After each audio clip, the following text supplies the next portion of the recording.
Ya, pemirsa, waspadalah penipuan dengan aplikasi kencan dan perjodohan dengan Tinder, ya, di mana seorang pria mengaku sebagai pegawai jasa marga ini berkencan dengan belasan janda, dokter dan juga bidan.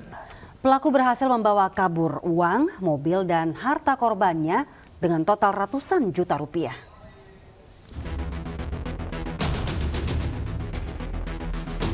Anda masih ingat dengan film fenomenal berdasarkan cerita kisah nyata tentang aplikasi kencan daring dengan judul The Tinder Swindler? Pura-pura jadi taipan berlian kaya raya, pria ini merayu banyak wanita secara online dan meraup jutaan dolar dari banyak perempuan.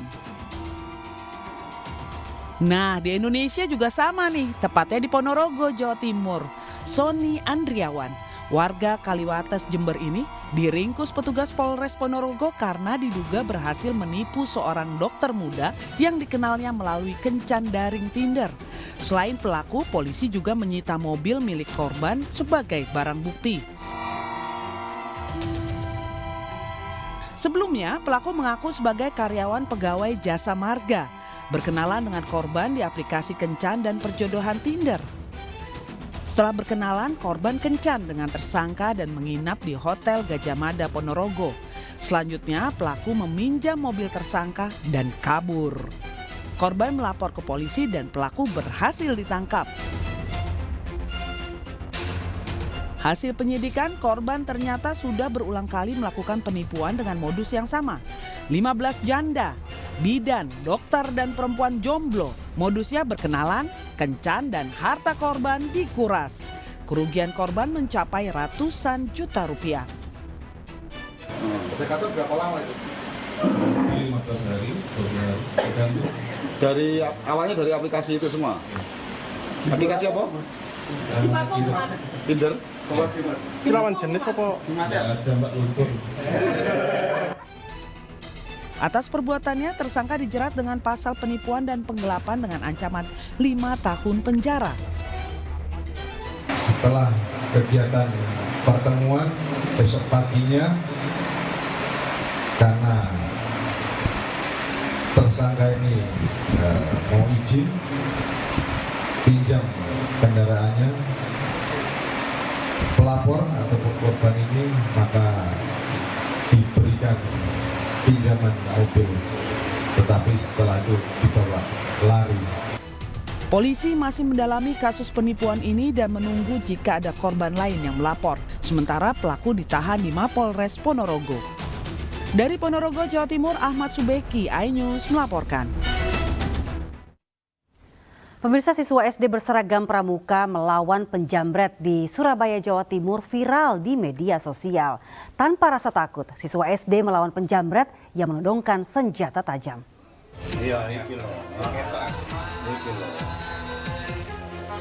Inilah rekaman CCTV saat seorang penjamret menodongkan senjata tajam di kerumunan para siswa SD. Setelah ponsel salah satu siswa dirampas, siswa pun melawan dibantu teman-temannya. Video ini pun viral dan pelaku ditangkap polisi. Pelaku nekat menjamret karena terhimpit kebutuhan mendesak untuk membayar tagihan listrik. Mas, buat bayar listrik itu rumah sendiri apa rumah kos? Ikut rumah orang tua. Rumah orang tua. Oh, sampean kerja apa? Jualan bakso. Jualan bakso di mangkal di Keliling. keliling. Penghasilan nggak cukup. Sudah setengah bulan nggak jualan. Akibat perbuatannya, pelaku harus meringkuk di tahanan Polsek Dukuh Pakis, Surabaya dan dijerat pasal 365 tentang pencurian dengan kekerasan dan terancam hukuman maksimal di atas 5 tahun penjara. Dari Surabaya, Jawa Timur, Rahmat Ilyasan, iNews melaporkan.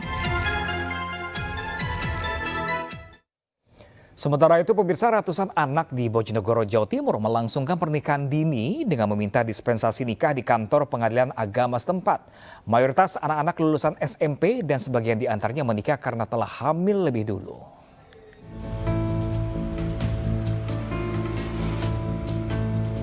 Angka pernikahan dini di Bojonegoro, Jawa Timur terbilang masih tinggi. Berdasarkan data Pengadilan Agama di Bojonegoro tahun 2022, jumlah pasangan yang meminta dispensasi nikah alias pernikahan anak di bawah umur mencapai 532 pasangan. Dari data itu tercatat sebanyak 14 pasangan berusia kurang dari 15 tahun, sementara sisanya berusia 15 hingga 19 tahun. Di antara ratusan pasangan di bawah umur, sebagian besar hanya mengenyam pendidikan hingga sekolah menengah pertama. Sedangkan sisanya diisi oleh lulusan SD dan SMA, serta ada pula yang tidak bersekolah.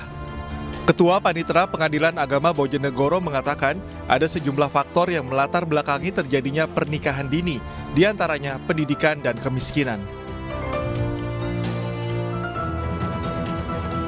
Setelah data kami lihat di Bojonegoro ini hanya 4% yang disebabkan karena hamil lebih dulu. Selebihnya ada 96% itu ternyata kita lihat datanya itu adalah faktor terbesarnya itu karena putus sekolah. Dengan data itu, menurut Pengadilan Agama Bojonegoro, pengajuan dispensasi nikah di Kabupaten Bojonegoro masuk urutan ke-9 di Provinsi Jawa Timur. Dari Bojonegoro, Jawa Timur, Dede Mahdi, iNews melaporkan. Dua siswa SMPN 1 Ciawi viral karena jago dance sempat dibully sebagai generasi yang rusak. Nah pemirsa, namun berbeda dengan Menteri Pendidikan Kebudayaan Riset dan Teknologi Nadiem Makarim justru mendukungnya.